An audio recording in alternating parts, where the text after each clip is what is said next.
We talk about midfielders, guys, we have to mention once again Matheus Fernandez, because the contacts are going to continue in the next hours and days for Matheus Fernandez. Manchester United are there. Manchester United want to get the player. Manchester United are in direct contact with the player's camp, and the player is very keen on a move to Manchester United. So the discussions on player side are going well with the player and with his camp. Now depends, also in this case, similar to Tonali, on club to club, in this case with West Ham. West Ham start at £85 million valuation for Matheus Fernandez. Ideally, they wanted 100, but the expectation is that they could close the deal around £85 million, not less than this. Manchester United initial discussion with those taking care of the deal is under £85 million. So Man United want to spend less than this. So there is a conversation, there is a negotiation. Don't forget that Man United already signed one midfielder. And that midfielder is going to be Ederson. From Atalanta, it's done, it's completed. So Man United are not in a rush. They want to sign a midfielder, one more for sure, at least one more. But at the moment, still nothing urgent. So Man United want to do the deal for Matheus Fernandez? Yes. Man United are in conversations with the player? Yes. The conversation is going well, for sure, but Man United want to be smart. Don't want to pay crazy transfer fees. At the same time, West Ham want their money, and West Ham make their own valuation of the player. So now there is this game to play. There are more clubs interested in Matheus Fernandez, so Man United will have to be careful to avoid other clubs entering the deal for the Portuguese midfielder. So there are conversations ongoing. I'm sure there will be movement around this very talented Portuguese midfielder already in the next hours and days. Welcome back. Today's explainer dives right into one of the absolute wildest tactical domino effects of the summer 2026 transfer window. Right now, Manchester United is in the middle of this massive midfield rebuild, and the name dominating every single boardroom discussion is Matheus Fernandez. But honestly, how does a 21-year-old midfielder whose team just suffered a really catastrophic relegation suddenly become the primary target for one of the biggest clubs in world football? Well, we've combed through the data, the scout reports, and the financial briefings to build this transfer dossier. Let's look at exactly what's happening behind the scenes. Now, you might be wondering, why pivot to a relegated midfielder in the first place? Well, to understand the Fernandez pursuit, we got to talk about the guy United actually walked away from. For months, United's main target was Nottingham Forest's Elliot Anderson. But then, Manchester City entered the chat. City threw down a verbal proposal worth a staggering £106 million plus add-ons. Forest immediately dug their heels in, demanding a guaranteed upfront fee that would completely eclipse the £120 million British transfer record. For United, getting dragged into a bidding war at those astronomical levels would have just wrecked the rest of their summer budget. So, they made a massive strategic pivot. Okay, let's dive into Section 1, the midfield revamp problem. Because walking away from Anderson wasn't just about saving cash, it was an absolute tactical emergency.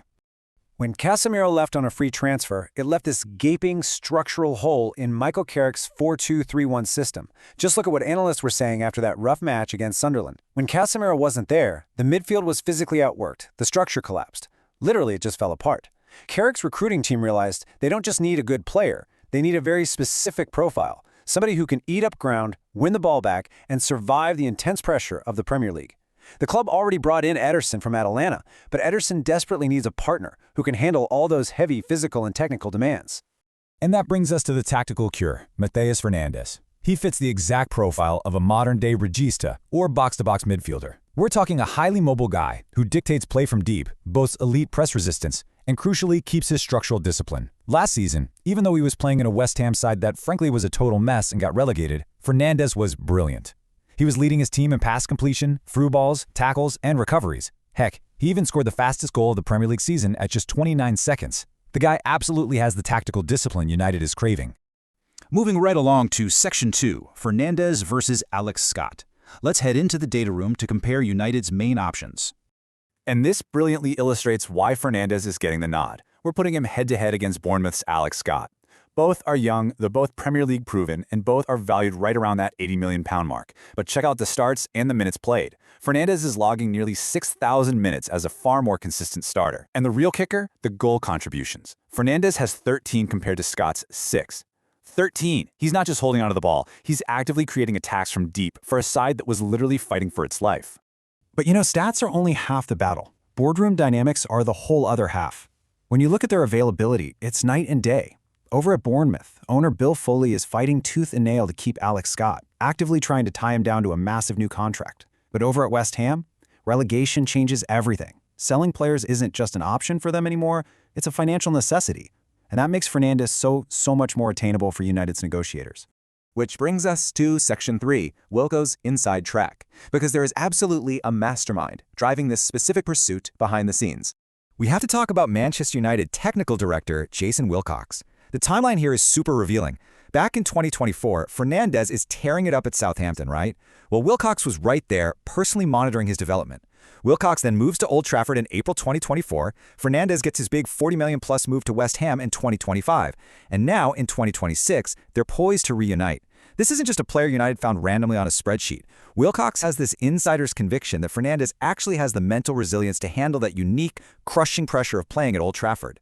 All right, Section 4, the relegation discount. Let's talk financial leverage, because this is where the boardroom chess gets really interesting. West Ham dropping into the championship completely flipped the script on their leverage. At first, West Ham came out swinging. They slapped a massive, prohibitive 84 to 85 million pound valuation on their 21-year-old star. They view him as the best young midfielder on the market, and they wanted to spark an all-out bidding war between United, Arsenal, and even Real Madrid. 85 million. But United's brokers, they are playing hardball. Knowing exactly how delicate West Ham's situation is, United basically told them, no way we're matching 85 million. Carrick's team capped their max spend at around 70 million pounds, totally confident that Fernandez wanting to stay in the top flight is going to force West Ham's hand. So the crucial point is this. Even if United pays 60 to 70 million, that is still a historical amount of money. The absolute record for a player sale from a championship club sits at 58 million pounds. West Ham is demanding a fee that completely shatters the existing ceiling for a second-tier club. It's totally unprecedented, and it shows exactly why United is refusing to just hand over a blank check. And honestly, West Ham's stubbornness might just crack when you look at their brutal reality. They had a £104.2 million financial loss last year. They desperately need over $100 million in player sales right now. Oh, and Southampton has a 15% sell-on clause, so West Ham won't even keep the full fee. The pressure is just immense. It's gotten to the point where United might even try a cheeky £110 million double swoop to grab both Fernandez and his highly rated teammate, Crescencio Somerville, effectively solving West Ham's entire financial crisis in one fell swoop. Finally, Section 5, the final verdict. Let's weigh the immense upside against the undeniable risks. Look, United scouts say he passed their technical and physical tests with flying colors, but any transfer costing upwards of 70 million is a huge gamble. Here's the real dichotomy. On one hand, you have a 21-year-old who is Premier League proven, incredibly press resistant, and totally adapted to the English game. But on the other hand, well, actually scratch that, it's a pretty big concern. He's only 5'10", meaning he isn't that dominant aerial presence like Casemiro was. And more troublingly, he just suffered 2 back-to-back relegations with Southampton and West Ham. Relying on a player who's accustomed to losing to suddenly drive the standards at a club that's expected to win the Champions League, that is a massive psychological leap. So what does this all mean? We're left with this massive, provocative question. Is Matheus Fernandez truly the missing, transformative piece to Michael Carrick's midfield puzzle?